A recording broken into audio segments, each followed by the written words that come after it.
Hello అండి. అందరికి నమస్తే. ఈరోజు వీడియోలో మనం వినబోయే కథ ఏంటో తెలుసుకునే ముందు మీ అందరికి కూడా నాదో చిన్న రిక్వెస్ట్. కొత్తగా మన ఛానల్ చూసిన వాళ్ళు తప్పకుండా ఒక లైక్ చేసి మీ ఫ్రెండ్స్‌కి, ఫ్యామిలీ మెంబర్స్‌కి షేర్ చేయండి. అలాగే ఇలాంటి మరెన్నో మంచి మంచి కథలు వినాలనుకుంటే ఛానల్‌ని వెంటనే సబ్స్క్రైబ్ చేసుకొని పక్కన ఉన్న బెల్ ఐకాన్‌ని క్లిక్ చేయండి. మరి ఇప్పుడు లేట్ చేయకుండా కథలోకెళ్ళిపోదాం. మీ తీర్థయాత్రల ప్లాను ఎంతవరకు వచ్చిందమ్మా? ఫోన్‌లో తల్లి శారదని అడిగింది సంధ్య. కొద్దిసేపు మౌనం తర్వాత శారద అంది. ఏమో అనుకున్నాను కానీ అవన్నీ ఎక్కడ కుదురుతాయి నాకు? అదే అలా అంటావు? నాన్న రిటైర్డ్ అయ్యి 2 నెలలు కావస్తుంది. ఇంకా తీరిక దొరకలేదా నీకు? నొచ్చుకుంటూ అడిగింది సంధ్య.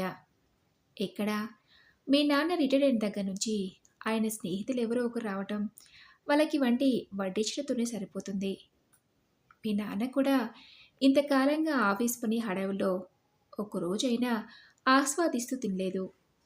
ఇప్పుడు ఒకసారిగా తీరిక దొరకడంతో అది చేసి పెట్టు, ఇది చేసి పెట్టు అని అడుగుతున్నారు. అలా గడిచిపోతున్న రోజులు కూతురుతో చెప్తున్నట్టు కాకుండా తనకి తనే చెప్పుకుంటున్నట్టుగా అంది శారద. సరే కానీ రవి సంగతులు చెప్పు అంటూ మాట మార్చేసింది శారద. శారద భర్త కృష్ణమూర్తి రైల్వేలో పనిచేసి ఈ మధ్యనే రిటైర్ అయ్యారు. వారికి 2 పిల్లలు, ఒక కొడుకు, ఒక కూతురు. ఇద్దరికీ పెళ్ళిళ్ళయ్యాయి. కొడుకు, కోడలు బెంగుళూరులో ఉద్యోగాలు చేస్తున్నారు. వారికి 2 ఆడపిల్లలు. కూతురు, అల్లుడు హైదరాబాద్లో ఉద్యోగాలు చేస్తున్నారు. వాళ్ళకి ఒక మగపిల్లాడు. కృష్ణమూర్తిది రైల్వేలో ఉద్యోగం కావడంతో ఎక్కువగా ట్రాన్స్ఫర్లు అవుతూ ఉండేవి. పిల్లి పిల్లల్ని తిప్పినట్టుగా ఊళ్ళు మారుతూ ఉంటే పిల్లల చదువు పాడవుతుందని శారదని పిల్లల్ని తమ సొంతూరు కాకినాడలో ఉంచాడు మూర్తి. వాళ్ళ దగ్గర కృష్ణమూర్తి తల్లి అనసూయమ్మ గారు ఉండేవారు. ఏదైనా ఉద్యోగం చేస్తే వేణీళ్లకు చన్నీళ్లుగా ఉంటుందని ఉద్యోగానికి ప్రయత్నించమని ప్రోత్సహించాడు మూర్తి. పిల్లలకి మంచి చదువులు చెప్పించాలంటే కష్టపడటం తప్పదనుకొని అయిష్టంగానే ఒప్పుకుంది శారద. ఆమెకు త్వరలోనే ఒక ప్రైవేటు కంపెనీలో ఉద్యోగం వచ్చింది. ఇక అప్పటి నుంచి జీవితం ఉరుకులు పరుగుల మీద సాగినట్టు తోచింది శారదకు. రోజు పొద్దున్నే పిల్లల్ని తయారు చేసి వంట చేసి అందరికీ బాక్సులు సర్ది అత్తగారికి అన్నీ సిద్ధంగా పెట్టి ఆఫీస్కి వెళ్ళిపోయేది. సాయంత్రం ఇంటికి వచ్చేటప్పుడు ఇంటికి కావాల్సిన సరుకులు, కూరగాయలు తెచ్చుకోవటం, రాత్రి వంట పని ఆమె దినచర్య. అత్తగారు కొంతకాలానికి గతించారు. ఆ తర్వాత కొడుకు పెళ్ళి, మరో 2 నెలలకి కూతురు పెళ్లి చేశారు. కూతురు సంధ్య పురిటికి కాకినాడ వచ్చినాటికి శారద ఉద్యోగం మానేసింది. ఇంకా పని చేయలేక పిల్లాడికి 3 నెలలు వచ్చినాటికి సంధ్య హైదరాబాద్కి వెళ్ళిపోయింది. ఆ తర్వాత మూర్తి పనిచేస్తున్న చెన్నైకి మకాం మార్చేసింది శారద. ఎన్నో సంవత్సరాల తర్వాత అమ్మా నాన్న కలిసి ఉండబోతున్నారని పిల్లలిద్దరూ సంతోషించారు. మూర్తి రిటైర్డ్ అయ్యాక ఈ మధ్యన ఇద్దరు కాకినాడ చేరుకున్నారు. శారద మూర్తి చెన్నైలో ఉండగా ఒకరోజు సంధ్య తల్లిని అడిగింది. నాన్న ఇంకా రిటైర్ అవుతారు కదమ్మా, అప్పుడు అంతా ఖాళీయే, మీ ఇద్దరికి ఏం చేస్తారు అని. శారద ఎంతో ఉత్సాహంతో చెప్పింది. నేనెదురు చూసింది కూడా దానికోసమే. ఇంతకాలం బాధ్యతలతో ఏమీ చేయలేకపోయాం. ఇప్పుడు ఉద్యోగ బాధ్యత లేవు, పిల్లల బాధ్యతలు లేవు. అందుకే నాకు తీర్థయాత్రలు చేయాలనుంది. యూట్యూబ్లో చూసి వెళ్ళాల్సిన ఊర్లన్నీ ఒక లిస్ట్ రాసుకున్నాను కూడా. ముఖ్యంగా ఎప్పటి నుంచో మధుర చూడాలని నా కోరిక. తల్లి ఉత్సాహం చూసి సంధ్య కూడా ఆనందం కలిగింది. ఈ విషయం గురించి ఇప్పుడు అడిగితే అలా పొడి పొడిగా సమాధానం ఇచ్చింది. తల్లి ఇన్ని సంవత్సరాలకి తనకి నచ్చింది చేస్తుందని సంతోషపడితే ఇలా మాట దాటిందేంటి అని బాధపడింది సంధ్య. ఏంటి, మీ చెల్లెలింటికి వెళ్తావా 20 రోజులు? ఎందుకు అన్నట్టు అడిగాడు మూర్తి భార్యని. మా చెల్లెలి కూతురు చిత్ర ఉంది కదా, దానికి పాప పుట్టింది ఈరోజే. మా చెల్లి రమ్మంది కాస్త సహాయానికి. చంటిపిల్లతో చేసుకోవాలంటే దానికి భయంగా ఉందట.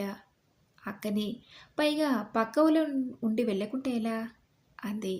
సరే వెళ్ళిరా, ఎంత అవసరం ఉంటే పిలిచిందో. నా తంటాలేవో నేను పడతానులే అన్నాడు మూర్తి. ప్రయాణానికి తయారవడంలో మునిగిపోయింది శారద. ఆ రోజు సాయంత్రం సంధ్య ఫోన్ చేసినప్పుడు తన అనుకోని ప్రయాణం గురించి చెప్పింది. సంధ్య వెంటనే అంది. నువ్వు పిన్ని వాళ్ళ ఇంటికి వెళ్తే నాన్న ఒకరే ఉండాలి కదమ్మా. హైదరాబాద్కి వచ్చేవను, నాన్నని కొన్ని రోజులు మాతో గడపచ్చు అంది. శారదకి ఆలోచన బాగానే తోచింది. సరే సంధ్య, నాన్నతో చెప్తాను అంది. తర్వాత శారద చెల్లెలింటికి వెళ్ళటం, మూర్తి సంధ్య వాళ్ళ ఇంటికి బయలుదేరటం ఒకేసారి జరిగిపోయాయి. ఏంటమ్మా నువ్వొచ్చావు స్టేషన్కి, సాగర్ లేడా అడిగాడు మూర్తి తను తీసుకెళ్ళడానికి వచ్చిన కూతురు చూసి. ఇంట్లోనే ఉన్నా నానా, నేనే మీకు నా డ్రైవింగ్ చూపించాలని వచ్చాను నవ్వుతూ చెప్పింది సంధ్య. వాళ్ళిద్దరూ మాట్లాడుకుంటూ ఇల్లు చేరేసరికి ఉదయం 6 అయింది. ఫ్రెష్ అప్ అయి రండి నాన్న, కాఫీ ఇస్తానని అంది సంధ్య. సంధ్య ఇచ్చిన కాఫీ తాగి పేపర్ చూసుకుంటూ కూర్చున్నాడు మూర్తి. సంధ్య వంట పనిలో పడింది. 7 కొట్టేసరికి సాగర్ లోపల నుంచి పిలిచాడు. సంధ్య కాఫీ అని. వస్తున్నానంటూ కాఫీ కలిపి లోపలికి తీసుకెళ్ళింది. ఒక పావుగంట తర్వాత రవిని లేపి బ్రష్ చేయించి బయటికి తీసుకొచ్చింది. వాడు మూర్తిని చూస్తూనే హాయ్ తాత, ఎప్పుడొచ్చావు అన్నాడు సంతోషంగా. పొద్దున్నే వచ్చాన్రా, నీకు సర్ప్రైజ్ ఇవ్వాలని నీతో చెప్పలేదు మమ్మీ అన్నాడు వాని ఒళ్ళో కూర్చోబెట్టుకుంటూ. అవునా, నేను చాలా సర్ప్రైజ్ అయ్యానన్నాడు రవి సంతోషంగా. రవికి పాలు తీసుకొచ్చి, రవి పాలు తాగి స్నానం చేసిరా, తాతయ్యతో సాయంత్రం ఆడుకుందు కానీ అంది. Okay mummy. తాత సాయంత్రం నీకు నా కొత్త వీడియో గేమ్స్ నేర్పిస్తాను అన్నాడు ఉత్సాహంగా. అలాగే అన్నాడు తలూపాడు మూర్తి. సాగర్ బయటకు వస్తూ బాగున్నారా మావయ్య పలకరించాడు. ఎలా ఉంది మీ రిటైర్డ్ లైఫ్ అడిగాడు సాగర్. చాలా ప్రశాంతంగా ఉంది. ఇప్పటికి దొరికిన తిరిగతో నా పాత స్నేహితులందరినీ కలుస్తూ కులాసాగా కబులు చెప్పుకుంటూ నచ్చినవి వడ్డించుకుని తింటూ హాయిగా గడిపేస్తున్నాను అన్నాడు మూర్తి. సాగర్ మూర్తి మాటలో పడ్డారు. సంధి పిల్లాడి వెనుక తిరుగుతూ వాణ్ణి స్కూల్కి తయారు చేస్తూనే వంటింట్లో పళ్ళు చక్కబెడుతుంది. 7:30 అయ్యేసరికి రవికి ఇడ్లీ తినిపించి స్కూల్ బస్ ఎక్కించడానికి వెళ్ళింది. ఈలోపు సాగర్ పేపర్ తిరిగేసి వాకింగ్కి వెళ్ళొచ్చాడు. సాగర్ స్నానం చేసి వచ్చేసరికి 8:30 అయింది. రండి నాన్న, టిఫిన్ రెడీ పిలిచింది సంధ్య. మీకు ఇష్టమని పెసరట్టు ఉప్మా చేశానంది. మరి పొద్దున రవికి ఇడ్లీ పెట్టినట్టున్నావు సందేహంగా అడిగాడు మూర్తి. అదా, వాడు పెసరట్టు తినడు, అందుకే వాడికి ఇడ్లీ చేశాను. మీకు సాగర్కి ఇష్టమని పెసరట్టు చేశానంది సంధ్య. ఆఫీస్కి వెళ్ళేదానివి ఇన్ని పనులెందుకమ్మా అన్నాడు మూర్తి నొచ్చుకుంటూ. ఏం పర్లేదు నాన్న, నాకు అలవాటే అనేసి సంధ్య తేలికగా నవ్వుతూ. నువ్వు కూడా తినొచ్చు కదా, మళ్ళీ నీకు ఆఫీస్కి టైం అవుతుందేమో అన్నాడు మూర్తి. ఈరోజు మా ఇద్దరికి వర్క్ ఫ్రమ్ హోమ్ నాన్న, తొందరేమీ లేదు. నేను మీకు పెట్టేసి స్నానం చేసి వచ్చి తింటానంది. తర్వాత సంధ్య స్నానం చేసొచ్చి అప్పటికే టేబుల్ మీద ఉన్న చల్లన్న పెసరట్టు తింటూ, ఇంకేంటి నాన్న, మీకు కాలక్షేపం బాగానే అవుతుందా అని తండ్రిని అడిగింది. అది సరే కానీ అలా చల్లన్నవి తినకపోతే నువ్వు వేడిగా వేసుకోవచ్చు కదా అన్నాడు. ఇందాక మీకు వేసినప్పుడు పెనం వేడిగా ఉందని నాకు కూడా 2 వేసుకున్నాను. మళ్ళీ విడిగా అంటే టైం వేస్ట్ కదా. అయినా ఇదేమైనా కొత్త నాకు, రోజూ అలవాటే అంది చాలా తేలికగా. తండ్రి మనసు బాధపడింది. సాగర్ ఈ సంభాషణ వింటూ కూడా ఏమీ మాట్లాడలేదు. ఫోన్లో ఏదో చూసుకుంటూ ఉండిపోయాడు. తర్వాత సంధ్య ఆఫీస్ పని చేసుకుంటూనే మధ్యలో వచ్చి పని మనిషికి గిన్నెలు వేయటం లాంటి పనులు చేసింది. మూర్తి పుస్తకం చదువుతూనే ఇవన్నీ గమనిస్తున్నాడు. పని మనిషి వెళ్ళాక సంధ్య వచ్చి అరగంటలో గబగబా వంట పూర్తి చేసింది. ముగ్గురు కబులు చెప్పుకుంటూ తినేశారు. సాయంత్రం రవిని స్కూల్ బస్ దగ్గర నుంచి మూర్తి తీసుకొచ్చాడు. రవి వచ్చాక వాడి షూస్ విప్పింది, బట్టలు మార్చింది. సంధ్య రాగానే గేమ్స్ ఆడతానంటే వాడిని ఆపి ముందు హోంవర్క్ చేయమంది. వాడు అయిష్టంగానే బాయ్ తీశాడు. నేను చూస్తాలే సంధ్య, నువ్వు వెళ్ళి నీ వర్క్ చూసుకో అన్నాడు మూర్తి. చాలా థ్యాంక్స్ నానా అంది సంధ్య. రవి చేత హోంవర్క్ చేయించాక వాడితో కాసేపు వీడియో గేమ్స్ ఆడాడు మూర్తి. ఈలోపు సంధ్య అందరికీ స్నాక్స్ ఇచ్చి టీ పెట్టింది. సాయంత్రం 6 అయ్యేసరికి సాగర్ ల్యాప్టాప్ ఆఫ్ చేసి వచ్చి హాల్లోకి వచ్చి కూర్చున్నాడు. రవి వాళ్ళ నాన్నతో, నాన్న ఈరోజు ఫ్రైడే కదా, ఏదైనా మూవీ చూద్దాం అన్నాడు. సరే అలాగే రవి అంటూ సాగర్ టీవీ ఆన్ చేసి ఓటీటీలో కొత్తగా రిలీజ్ అయిన సినిమా ఒకటి పెట్టాడు. ముగ్గురు చూస్తున్నారు. సంధ్య మాత్రం ఇంకా ఆఫీస్ పనిలోనే ఉంది. ఏడయ్యాకొచ్చి ఏం సినిమా చూస్తున్నారు అంటూ ఒకసారి టీవీలోకి చూసి అంతలోనే అమ్మో టైం 7 అయిందా అంటూ గడియారం చూసి నేను వెళ్ళి వంట చేయాలి బాబు అనుకుంటూ వంటింట్లోకి వెళ్ళింది. 1 గంట అయ్యాక భోజనానికి రండి అంది. ఇక్కడికే తీసుకురా మమ్మీ, సినిమా ఇంకా అవలేదు అన్నాడు రవి.